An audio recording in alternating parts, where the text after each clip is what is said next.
What's happening, guys, and welcome back to the channel. And Premier League football is finally back this weekend. But in today's video, I'm going to be discussing contracts, and particularly the contracts of Antonio Rudiger and Andreas Christensen at Chelsea, which still aren't signed. And joining me today to discuss this is fellow Chelsea fan Mxdiano. Thanks so much for joining me. Really appreciate it. Let's get straight into it. Obviously, Antonio Rudiger been one of the top performers at the club since Thomas Tuchel came in January, kind of frozen out a little bit under Frank Lampard. But since that change to three at the back, he's been one of the best defenders in the league. Unfortunately, his contract is up at the end of the season, and it doesn't look like a new deal is going to be signed at the moment, according to all the reports. I mean, I'm not sure what the issue is, whether it's length of contract, whether it's money, whether it's a bit of both. I know he obviously wants parity with the club's top earners, and at 28, 29, this is going to be kind of the last major contract you think he'd sign in his career. What do you feel the holdup is with Rudiger? Do you think it's just a case of perhaps he just wants a new challenge, or the club aren't prepared to give him what he wants? I would side with the latter, to be honest. I think what's imperative to understand is his age. He's, like you said, 28, 29. And so this is his quote unquote last big contract at a top club. And as we've seen with a couple of Bosman deals, Ramsey, Juve are experts at it. So in the case of Ramsey or Rabiot, they're promised a lot more as far as wage goes, because it's easier to amortize large wages when you don't have to pay a transfer fee. And so given that, he's holding out for a large contract. Now, I suppose on the one hand, it's a bit tricky as he is a leader on the pitch and in the dressing room. I think he's made that abundantly clear. I also believe that for him, given what he's shown, both on the continental stage and in the Premier League, he's a very valuable centre half with valuable attributes. And so on the one hand, you want to keep Antonio Rudiger around as far as his personality goes and his legitimate playing style, I suppose you can say. However, on the other hand, and this is more me taking a cynic's route, we haven't seen this level of performance since he signed. So it's been, I think, 4 years now. He signed in 2017. And so from the club's perspective, I imagine they're thinking we would absolutely love to keep him around. He's at an ideal age given our squad makeup and our center half composition. But for a player who's really hit stride in the last year, I imagine his large wage demands, will they be worth it? And I also think an underdeveloped point is his knee surgeries. He's had 2 major knee repairs over the course of his career. He doesn't look like slowing down at any time, but you never know as a player dawns on 30 if those joints and ligaments need more work, or is he putting more pressure on his muscle fibers as a result of the knee surgeries. I'm not in medical school, so I wouldn't know, but I imagine it all factors in when signing an elder statesman to a lengthier contract. I mean, do you feel that the club would be making a mistake if, in all likelihood, he moves on and we have to replace him? Do you think it's a big loss to Chelsea, or do you feel that, you know, the likes of Trevor Chalobah coming through, we've got the young lad on loan at Huddersfield as well, who might be able to step up and take a place in the squad? Do you think it's a big loss, or do you feel that it's one we can kind of get by with, bring someone else in, rely on the youngsters coming through as well? I think it's difficult. I do think it's a big loss as far as personality goes, as he's one of our spikier characters. And I hold the opinion that every Chelsea side and every title-winning side needs spiky characters. Players that get up in the opposition's face and make them feel uncomfortable and intimidate them in some way. So I think it is a loss as far as on the pitch goes. And I also tend to worry about how Tuchel would see the departure of Rudiger. We all know he's his go-to. I believe Rudiger, along with Mason Mount and Jorginho, are the 3 players who have featured the most for Tuchel since he's took over. And so I fear that if the club aren't making an honest effort, which I'm not sure I can't comment on if they are or not. But if they are not, and he leaves, what Tuchel might say about that, as he's been relatively lax with transfers. I suppose that's the beneficiary of getting £100 million centre forward. But he's been relatively lax, and so does he want to lose his go-to guy in Rudiger? I imagine no. But if the club make assurances that we will sign someone of equal or a greater caliber, then I imagine it won't go down well, but it won't be the tip of the iceberg that ends up sinking to hell's Titanic, I suppose. Yeah, no, I think I agree with that. Yes, he's gonna, as you said, he's definitely gonna want to keep him. He's been one of the standout performers under him. But as you said, since he came in under Antonio Conte those years back, we've really only seen a high level of performance really since Tuchel come into the club. So he's not been performing at a top level for Chelsea for that long. But yeah, say with assurances of someone else coming in, that might soften the blow slightly. And obviously, I think, as the saying goes, no one player is bigger than the club, and Chelsea will carry on without Rudiger, and the defence still will be very good. I mean, would you imagine that a move for Jules Koundé could be revisited again? I think given that we've established links with both his agent and Sevilla last summer, it could. However, I believe I tweeted a couple weeks back or days. If we move for Jules Koundé, I think the prerequisite would be to test Trevoh at left center back first. I also think, do we want another U23, U22 center back? Now, I only say this because I'm a big believer in squad composition as far as ages go. Development isn't linear, but I suppose what is linear is your experiences as you grow up. You become more mature, more measured, and so on and so forth. You're more settled in your personality. And so when you get a young center back or any young footballer, they're not as settled in themselves. They're not, there's perhaps there's a lack of self-assurance in a lot of cases. And so we have a lot of young center halves, not a lot, but enough. I think Christensen's under 25. He's turning 26 this year. Trev is 22 now. And worst case scenario, Reece also has played right center back for Wigan and Chelsea's development team. So I think just the general makeup of our defense, we are tipping on the younger scale. As we've seen, AC has been playing a lot more than Azpi this season.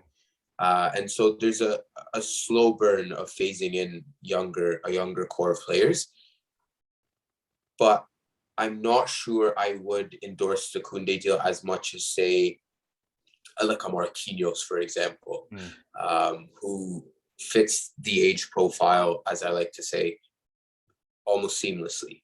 He's 26 now, so he has another 5, 6, 7 years at the top level.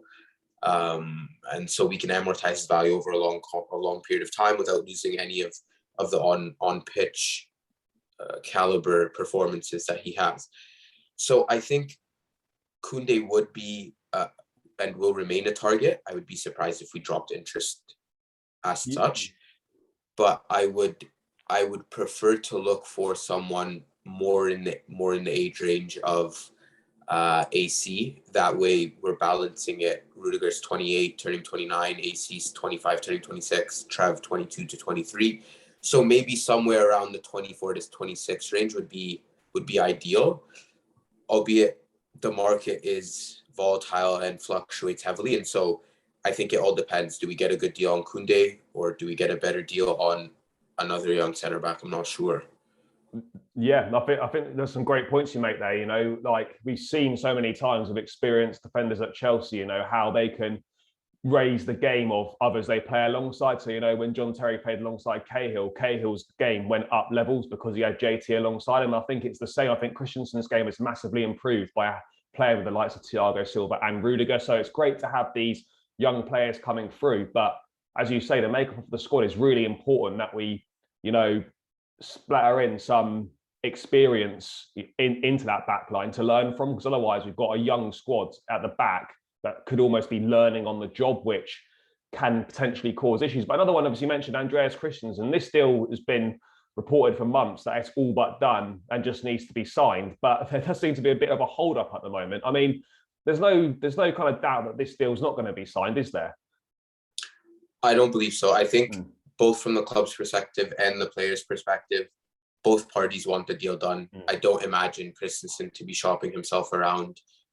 I also think from his perspective, from what I understand as so far, if he signed a 5-year deal, which I imagine the club are proposing, he would have his deal done at 31 or 30 and maybe 31, depending on the contractual start and finish date, but 30 or 31. And we all know Chelsea's notorious post-30 policy is 1 year.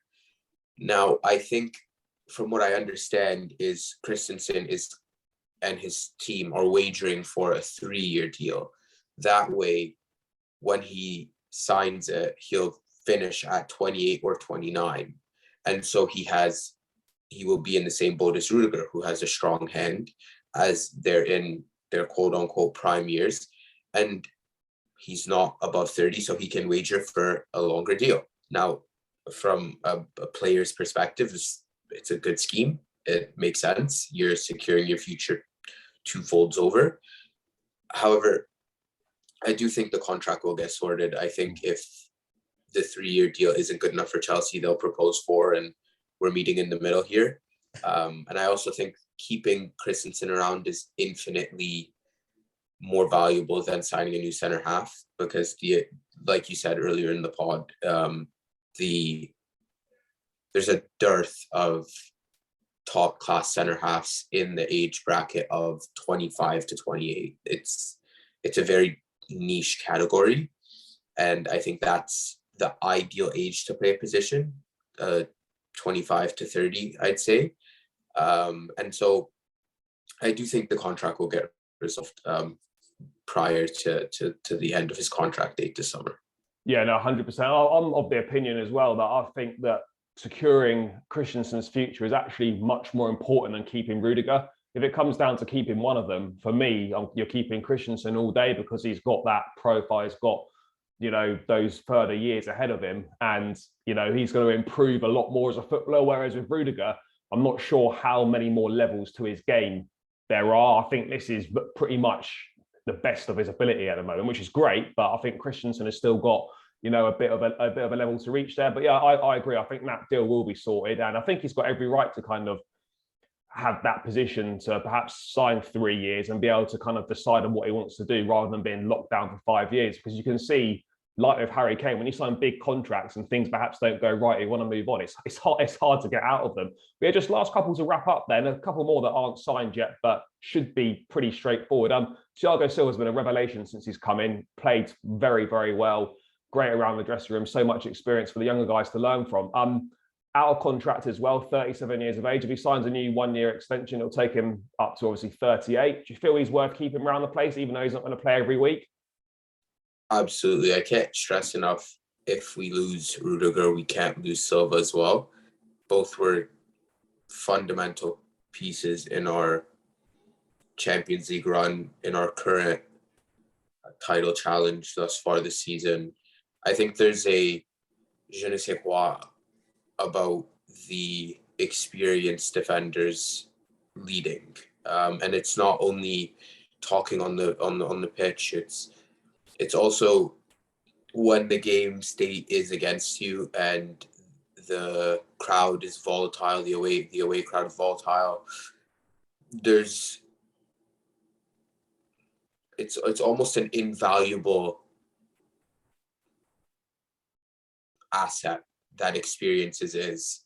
And so I think it was Brentford.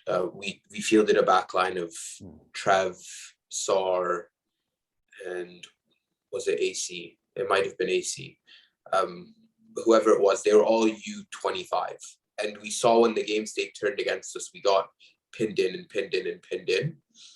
There's the asset of experience is so valuable in that you'll buy a foul. David Luiz and Thiago Silva, masters of doing it. You'll buy a foul, calm the game state down. You'll communicate with your midfielders and your attackers, and it just keeps cohesion. So, yeah, I think without question I would re-sign him, even though every week. Yeah, I think it's a no-brainer. Like when John Terry was winding down, just to have that experience around the dressing room, it is, as you said, it's invaluable. And just another one that's probably, just to quickly wrap up, Azpilicueta, again, getting to that age where he's not in the side every week at the moment, but he's the captain of the club. He's been there. He's won everything. It's pretty, I'd say it's vital that we also offer him a new deal. Agreed. I think Azpilicueta is one of those characters who's been through probably every Chelsea test you could imagine. Swapping managers mid-season, Mourinho's palpable discord in his sackings, just about everything. Conte and his fiery management style and eventual and subsequent ending of the relationship with the club. So I think having someone who knows just about everything, the inner workings of the club, the inner workings of Tuchel, who plays him quite often, and who's a leader, and he's a teacher. I think I saw an interview a couple days ago where they described Azpilicueta as a professor. He just understands the game, and I think those type of characters and minds are infinitely valuable for the youngsters we have. Just passing the torch to Reece and Mason and AC and Trev, all the youth products, and Callum. So I would definitely re-sign him. I don't think, and I think the club understand that, and I think Azpilicueta understands that. I don't think there's any discord. No, I think that's pretty quick to sort out. Even if it goes down to the last couple of months, I think that's very straightforward to sort out. Great servant to the club, has won everything, and someone that you definitely want around the place. But yeah, Mxdiano, thanks so much for joining me. Really appreciate that, guys. Make sure you follow Mxdiano on Twitter. I'll drop his link in the description below. As always, make sure you smash a like on this video, subscribe to the channel if you haven't, and we'll catch you in the next video, guys.